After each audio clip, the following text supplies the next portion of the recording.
आपण बोलताना म्हणतो ना, साडेसाती गेली हो गावची, राज्याची, जिल्ह्याची. तसं तुम्ही फक्त शांत राहा, म्हणजे मला बरोबर सुखाचे दिवस आणता येतील तुम्हाला. म्हणजे ते शब्द म्हणायला तुम्हाला आपण बोलताना नाही म्हणत का गावात खेड्यात, आईला लय घाण होती हो आई, तसा तुमचा आनंदाचा सुखाचा दिवस राज्याचा, जिल्ह्याचा, गावाचा आम्ही नक्की आणू. हे नायनाट नक्की करू. म्हणून तुम्ही शांत राहा. माझी मराठा समाजाला हात जोडून विनंती.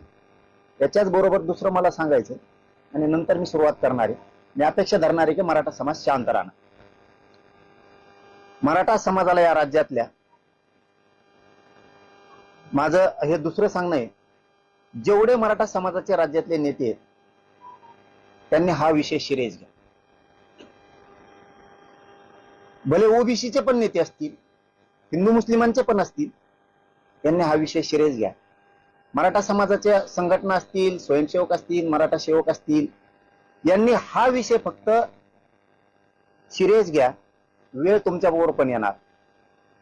त्यावेळेस माझ्यावरती आज वेळ आली म्हणून तुम्ही मजा बघायची आणि तुमच्यावर वेळ आल्यावर आम्ही मजा बघायची, हे नको. कारण एवढं मॅटर सिरियस सगळ्यांनी घ्या.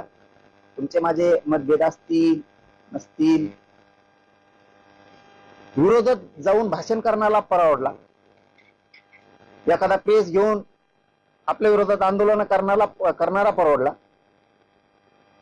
परंतु एखाद्याच्या जीवावरतीच उठायचं कोणाचं तरी ऐकून करणारापेक्षा करून घेणारालाच मी सगळ्यात जास्त तोच महत्वाचा धरणार. म्हणून माझ्या समाजातल्या सगळ्या राजकीय नेत्यांना, सगळे आले त्याच्यात, आमदार असतील, मंत्री असतील, माजी असतील, आजी असतील, फार सरपंचापासून, नगरसेवकापासून, नगराध्यक्षापासून, जे काय जेवढे असतील मराठ्यांचे, तेवढं नाही सांगतो. सहज घेऊ नका विषय. आज माझ्यावर बेतली, उद्या तुमच्यावर बेतू शकते. त्यामुळे ही घटना गांभीर्यानं घ्या. सगळेच संघटना, मराठ्यांच्या पासून सगळ्यांनी एक जीवानं आपल्याला असल्या वृत्तीचा, मी असल्या वृत्तीचा म्हणतोय, आपल्याला नायनाट करावाच लागणार आहे. त्याच्याशिवाय हे थांबणार नाही. उद्या कदाचित तुमच्यावरही वेळ येऊ शकते. त्या टायमाला मग आम्ही म्हणणार आमच्या टायमाला तुम्ही मजा बघितली होती. म्हणून हा विषय गांभीर्यानं घ्या. आरक्षणाचे विषय असतील, राजकारणाचे असतील, एकमेकाच्या विरोधात भाषणं केली असतील, एकमेकाच्या विरोधात प्रेस घेतले असतील, तो भाग वेगळा. ते परवडले हो, ते परवडले. डायरेक्ट तरी दिसला तो बाजूला गेला.